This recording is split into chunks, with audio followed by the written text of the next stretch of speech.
Yo, what's up guys? It's King Sean here, back with another video. In today's video, I'll be breaking down some moves the Washington Commanders made today ahead of cut down day, the 53-man roster cut down day, which is tomorrow. The deadline is tomorrow at 4 p.m. As you guys know, teams have to get their rosters from 90 men to 53 men by tomorrow at 4 p.m. Eastern. The Commanders have started cutting some players today. I think they cut about 12 players, including Jaret Patterson, so I'll get to that later as well. So if you guys are new to the channel, leave a like down below, subscribe, turn on notifications. On the road to 3K subs, if you could, hit that sub button. I'd really appreciate it. And other than that, let's get straight into the video. Alright, so starting with, as I mentioned, Jaret Patterson being released, reported by Ben Standig first. The Commanders have released running back Jaret Patterson per source. Now, this does kind of suck because Jaret Patterson, obviously for the past 3 years, including this year, he's been looking pretty good in training camp and preseason. He's been looking really good in the offseason.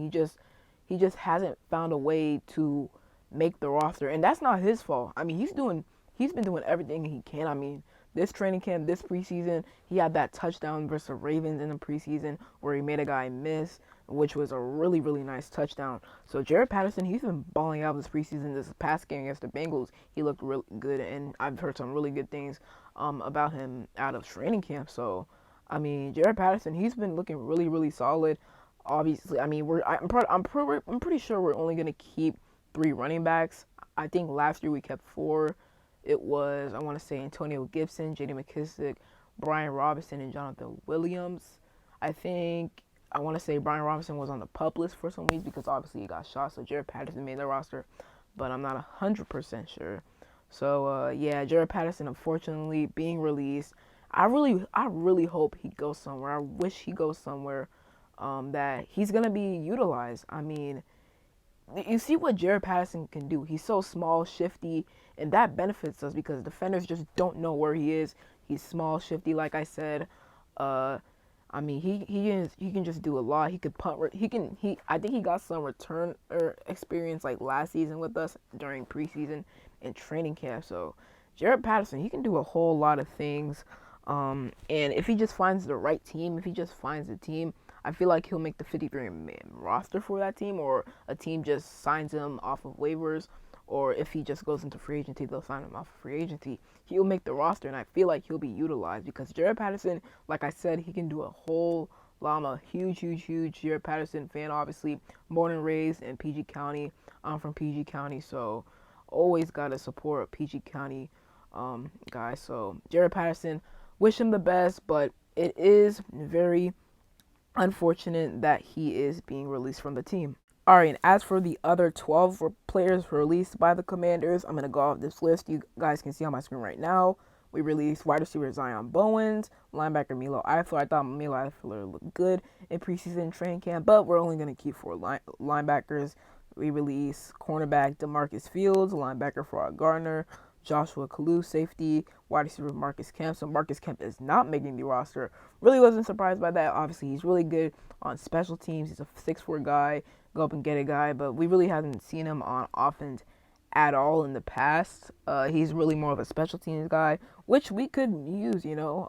We're pretty good on special teams now. He could just like add to our special teams, but I do think there are other guys that have outperformed him during training camp and preseason, so I'm pretty sure that's why we released him. D tackle Isaiah Mack, sorry. D tackle Anthony Montalvo. Guard Aaron Martirio. Obviously Jaret Patterson, Joshua Pryor, defensive end, and then quarterback DJ Stringus. And then we placed one player on injured reserve, and that is Braedon Daniels. I was kind of shocked by this. I mean, not a whole lot. I was like 60%, 60-40, 60% shocked. And then the 40% was like, the back of my mind, I was thinking this could happen because Braedon Daniels, I mean, we really haven't seen a lot from him. We haven't heard a lot from him from training camp preseason. So I'd assume that he isn't looking the best, but he is he is a prospect. He's a developmental prospect. He needs more time to learn at tackle. So they're going to give him a year off to develop at tackle. Watch the veterans play: Andrew Wiley, Charles Leno, and hopefully next year he'll be better. We'll hear more positive things about him, because I really haven't heard much about him this offseason. I've heard things from him, like he's been looking solid from time to time, but really nothing for real. So Braedon Daniels, that time off, putting him on injury reserve, stashing him away is very smart by the Commanders. I'm not going to lie. So that will give him an extra year to develop at becoming a good tackle. And with him being placed on IR, that opens up an extra roster spot. So who will take that? We have maybe adding another wide receiver spot, maybe Mitchell Tinsley, Dax Milne. We also have maybe adding Alex Arma. I've seen a lot of people predict Alex Arma to make the 53-man roster, so we'll see about that. Maybe add another tackle, maybe Trent Scott, or a guard and Mason Brooks. So there's a bunch of different possibilities. We could add another DN. So there's a lot of options we could go with that extra roster spot being opened up. But I do think this is good for Braedon Daniels to get another year to develop at tackle, to learn behind the starters with him being placed on injury reserve. And I think this is also good for the Commanders with another roster spot opening up for a player to make it, obviously. So these are the 12 players the Commanders have released today / put on IR with Braedon Daniels. And one last thing before I end off today's video. I don't want to make this video too long, but I did want to cover on this. Adam Schefter reported earlier today that the Cardinals have released veteran quarterback Colt McCoy per league sources. Either veteran Josh Dobbs, who they just recently traded for, or rookie 5th-round pick quarterback Clayton Tune will start opening day at Washington. So this is very, very interesting. Colt McCoy was projected to be the starter week 1 against us, and now he got released, so it's either going to be Josh Dobbs or Clayton Tune. It's most likely going to be Josh Dobbs. They just traded for him. Obviously Clayton Tune, they don't want to put a fifth, although we are putting a 5th-round pick out there in Sam Howell, but you guys know what I mean.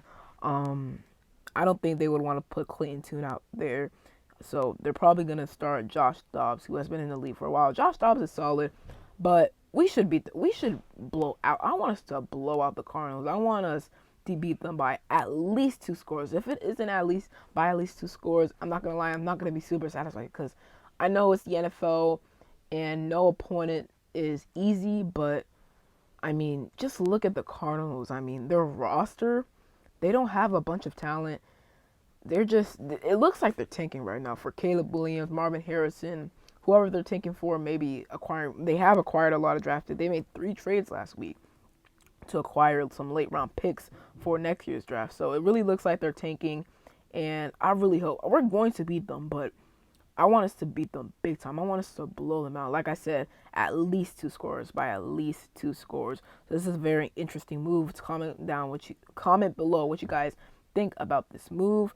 Week 1 is looking to be a sellout, so that will be interesting. I'm really, really excited for the Week 1 game, and that is about it. I hope you guys enjoyed today's video. Like I said, I wanted to keep it short because the 53-man roster does come out tomorrow, so I will be breaking that down.